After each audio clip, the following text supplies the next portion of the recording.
Hi hello అందరికీ ఒక్కసారి మనం హెర్బల్ షాంపూ ఎలా తయారు చేయాలో దాని యొక్క మనం ఏమేమి యూస్ చేస్తాం వాటి యొక్క బెనిఫిట్స్ కూడా ఇచ్చానండి. ఒకసారి మీరు చూడొచ్చు. దీనిలో వచ్చేసి మనం యూస్ చేసినవన్నీ చాలా చాలా బెనిఫిట్స్ ఉన్నాయండి. మనము డైలీ దొరికేవే యూస్ చేసుకున్నాం. మెంతులు, అవిసె గింజలు, అలోవేరా, ఇవి చాలా చాలా యూస్ఫుల్ మన హెయిర్కి.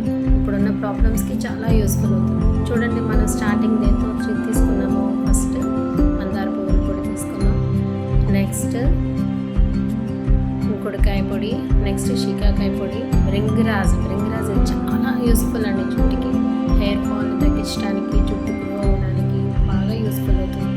సో ఇది తీసుకున్నాం. నెక్స్ట్ షికాకాయ పొడి తీసుకున్నాం. నెక్స్ట్ రోజ్మేరీ, ఇది కొంచెం తక్కువలో తీసుకోండి. నెక్స్ట్ విసురుక పేస్ట్, ఇది అవైలబుల్ ఉంటే మీరు ఫ్రెష్ తీసుకోండి, లేదా పౌడర్ అయినా యూస్ చేసుకోవచ్చు. ఇది కూడా కలుపుకోండి. నెక్స్ట్ వచ్చేసి మెంతులు, నెక్స్ట్ అవిసె గింజలు, నెక్స్ట్ అలోవెరా వచ్చేసి మనకి స్టార్టింగ్ దాన్ని కట్ చేసిన తర్వాత మనకి స్టార్టింగ్ పాయింట్లో అది ఎల్లో పిగ్మెంటేషన్కి పెరగటానికి అవకాశం ఉంది. సో అది కట్ చేసేసుకొని మన ఫేస్కి కానీ హెయిర్కి కానీ మంచిది కాదు. సో అది కట్ చేసి ముక్కలుగా చేసుకుని పేస్ట్ చేసుకోండి. మెంతులు ఇవన్నీ కలిపి పేస్ట్ చేసుకున్నాను నేను, దానిలో వేసేసుకోండి. ఓకే, నెక్స్ట్ ఇప్పుడు ఇవన్నీ కలిపి 5 లీటర్స్ ఆఫ్ వాటర్లో బాగా కలుపుకొని బాయిల్ చేయాలి. ఇది వచ్చేసి స్లో హై కాకుండా మీడియంలో పెట్టుకొని అది మొత్తం సగం అయ్యే వరకు మరిగించుకోండి.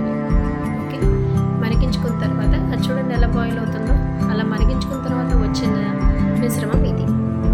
బాగా చల్లారిన తర్వాత దీన్ని డబల్ ఫిల్టర్ చేసుకోవాలి. బాయిల్ చేసుకున్న దాన్ని డబల్ ఫిల్టర్ చేసుకోవాలి. డబల్ ఫిల్టర్ చేసుకున్న తర్వాత దీనిలో మనము షాంపూ బేస్ కొద్దిగా యాడ్ చేసుకోవాల్సి ఉంటుంది.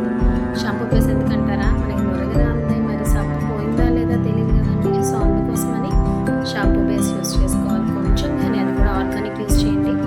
షాంపూ బేస్ తీసుకున్న తర్వాత దాన్ని కలిపేసుకొని బాటిల్స్లోకి షిఫ్ట్ చేసుకోవటమే.